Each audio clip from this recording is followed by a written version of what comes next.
सोमवार की व्रत कथा। पहले समय में किसी नगर में एक धनी व्यापारी रहता था। दूर दूर तक उसका व्यवहार व्यापार फैला हुआ था। नगर के सभी लोग उस व्यापारी का सम्मान करते थे।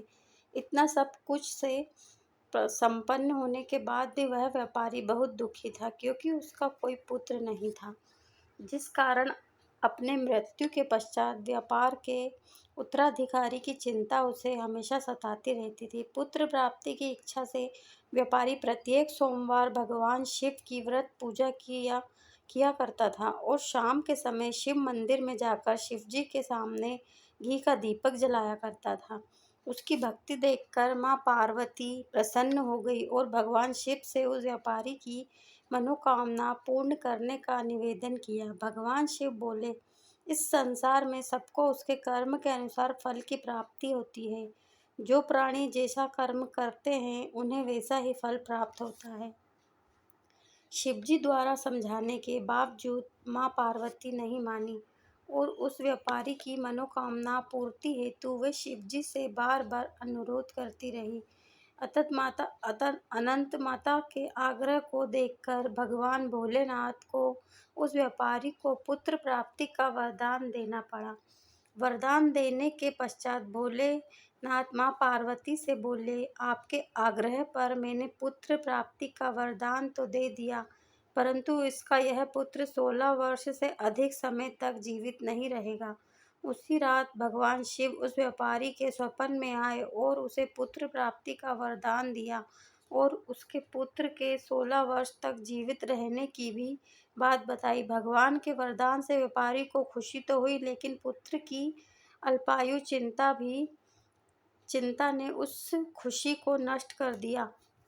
व्यापारी पहले की तरह सोमवार के दिन भगवान शिव का विविधत व्रत करता रहा। कुछ महीनों के बाद उसके घर अति सुंदर बालक जन्म लिया। घर में खुशियां भर गई। बहुत धूमधाम से पुत्र जन्म का समारोह मनाया गया, परंतु व्यापारी को पुत्र जन्म की अधिक खुशी नहीं हुई, क्योंकि उसे पुत्र की अल्प आयु के रहस्य का पता था। जब पुत्र 12 वर्ष का हुआ तो व्यापारी ने उसे उसके मामा के साथ पढ़ने के लिए वाराणसी भेज दिया। लड़का अपने मामा के साथ शिक्षा प्राप्ति हेतु चल दिया। रास्ते में जहाँ भी मामा भांजा विश्राम हेतु रुकते, वहीं यज्ञ करते और ब्राह्मणों को भोजन कराते।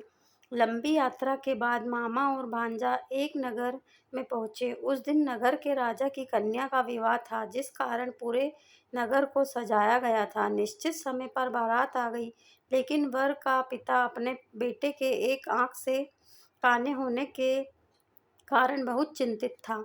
उसे भय था कि इस बात का पता चलने पर कहीं राजा विवाह से इनकार न कर दे, इससे उसकी बदनामी भी होगी। जब वर के पिता ने व्यापारी के पुत्र को देखा तो उसके मस्तिष्क में एक विचार आया। उसने सोचा, क्यों न इस लड़के को दूल्हा बनाकर राजकुमारी से विवाह करा दूं।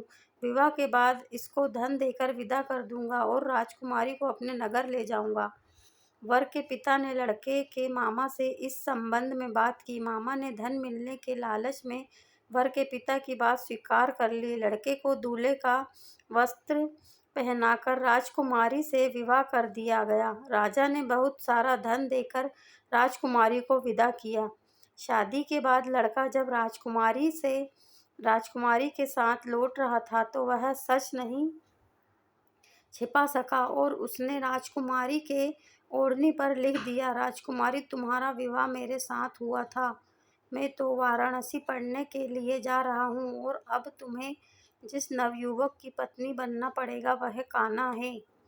जब राजकुमारी ने अपनी ओढ़नी पर लिखा हुआ पढ़ा तो उसने काने लड़के के साथ जाने से इनकार कर दिया। राजा सब बातें जानकर राजकुमारी को महल में रख लिया। उधर लड़का अपने मामा के साथ वाराणसी पहुंच गया और गुरुकुल में पढ़ना शुरू कर दिया।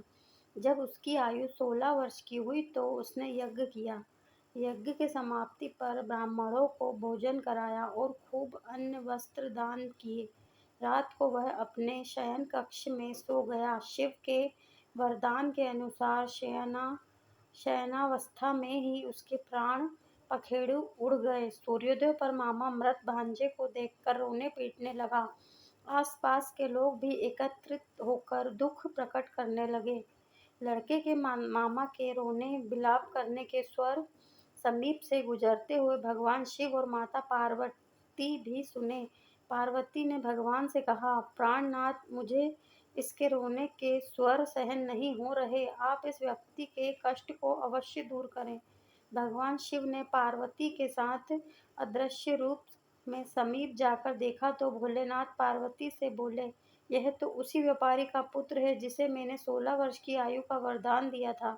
इसकी आयु पूरी हो गई है। माँ पार्वती ने फिर भगवान शिव से निवेदन कर उस बालक को जीवन देने का आग्रह किया। माता पार्वती के आग्रह पर भगवान शिव ने उस लड़के को जीवित होने का वरदान दिया और कुछ ही पल में वह जीवित होकर उठ बैठा।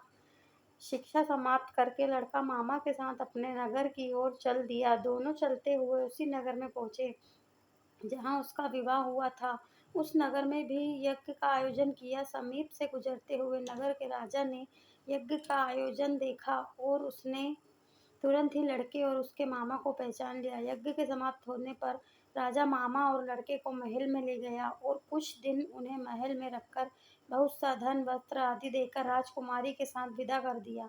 इधर भूखे प्यासे रहकर व्यापारी और उसकी पत्नी बेटे की परीक्षा कर रहे थे। उन्होंने प्रतिज्ञा कर रही थी कि यदि उन्हें अपने बेटे की मृत्यु का समाचार मिला तो दोनों अपने प्राण त्याग देंगे। परंतु जैसे ही उसने बेटे के जीवित वापस लौटने का समाचार सुना तो वह प्रसन्न हुआ। वह अपने पत्नी और मित्रों के साथ नगर के द्वार पहुंचा। अपने बेटे के विवाह का समाचार सुनकर पुत्रवधू राजकुमारी को देखकर उसकी खुशी का ठिकाना न रहा। उसी रात भगवान शिव ने व्यापारी के स्वप्न में आकर कहा, हे श्रेष्ठी, मैंने तेरे सोमवार के व्रत करने और व्रत कथा सुनने से प्रसन्न होकर तेरे पुत्र को लंबी आयु प्रदान की है।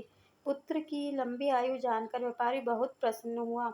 सोमवार का व्रत करने से व्यापारी के घर में खुशियां लौट आई। शास्त्रों में लिखा है कि जो स्त्री पुरुष सोमवार का विधिपूर्वक पूर्व व्रत करते और व्रत कथा सुनते हैं, उनकी सभी इच्छाएं पूर्ण होती है।